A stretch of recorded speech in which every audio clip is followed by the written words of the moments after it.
Palla, Book 1, by Voin Meersteed. Palla. Palla. I remember when I first heard that name, not long ago at all. It was at a Tails and Tallows ball at a very fine estate west of Mir Corrup, to which I and my fellow Mages Guild initiates had found ourselves unexpectedly invited.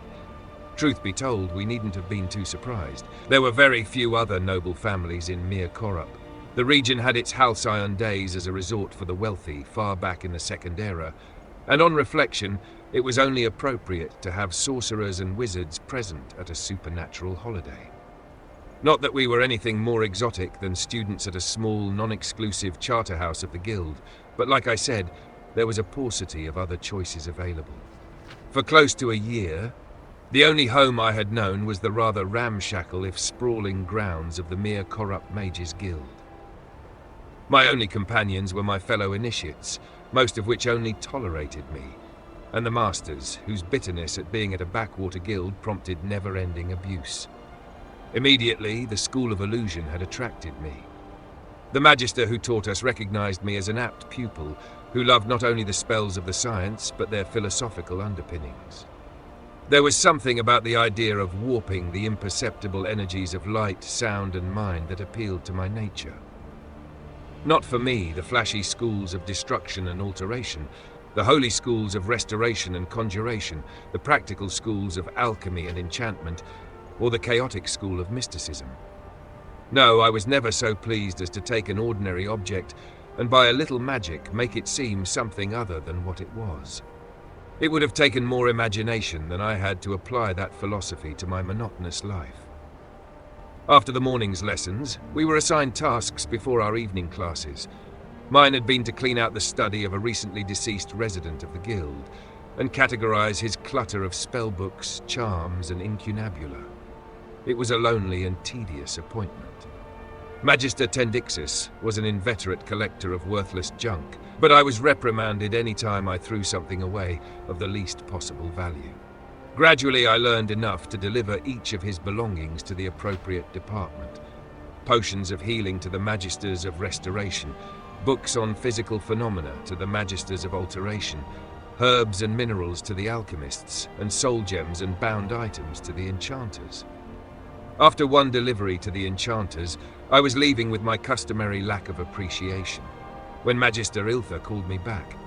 "Boy," said the portly old man, handing me back one item, "destroy this." It was a small black disc covered with runes with a ring of red-orange gems like bones circling its periphery. "I'm sorry, Magister," I stammered. "I thought it was something you'd be interested in." "Take it to the Great Flame and destroy it," he barked, turning his back on me.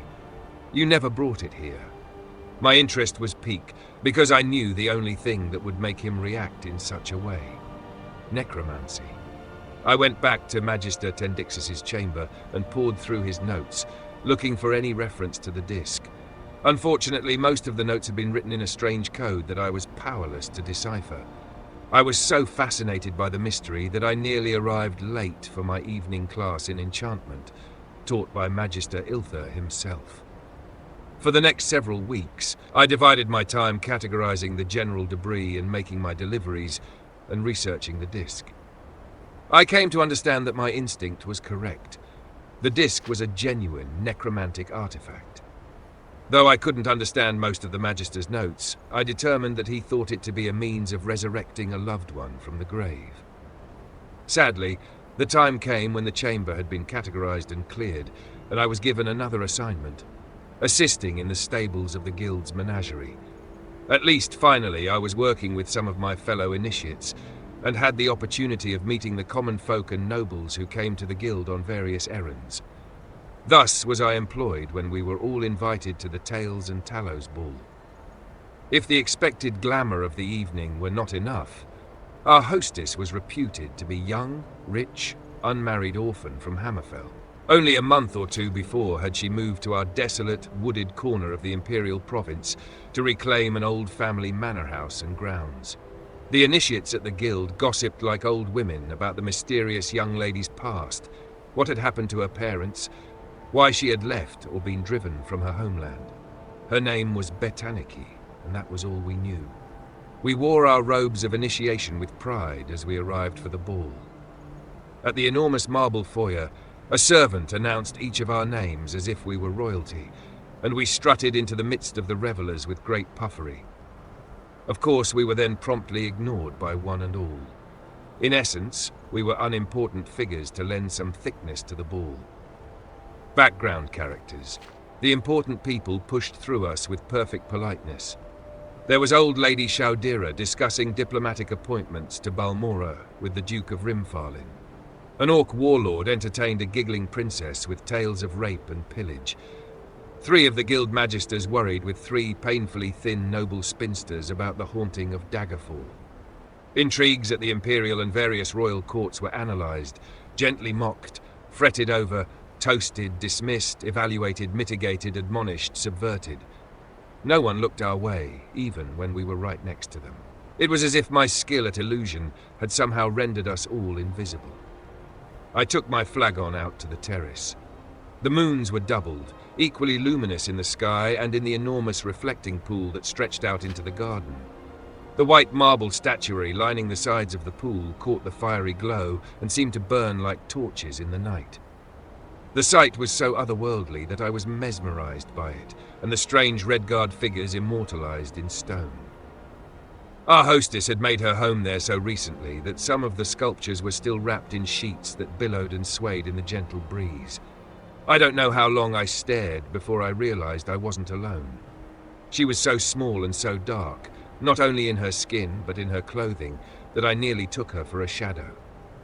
When she turned to me, I saw that she was very beautiful and young, not more than 17.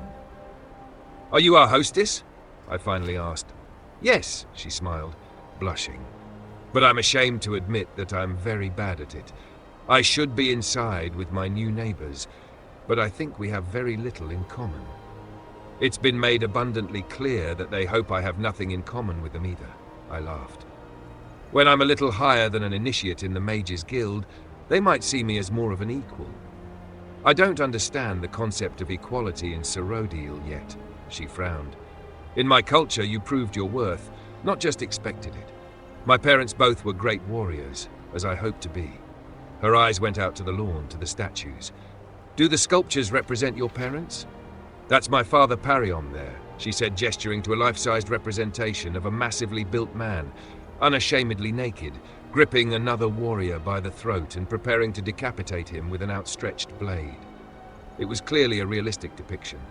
Pariom's face was plain, even slightly ugly, with a low forehead, a mass of tangled hair, stubble on his cheeks, even a slight gap in his teeth, which no sculptor would surely have invented except to do justice to his model's true idiosyncrasies.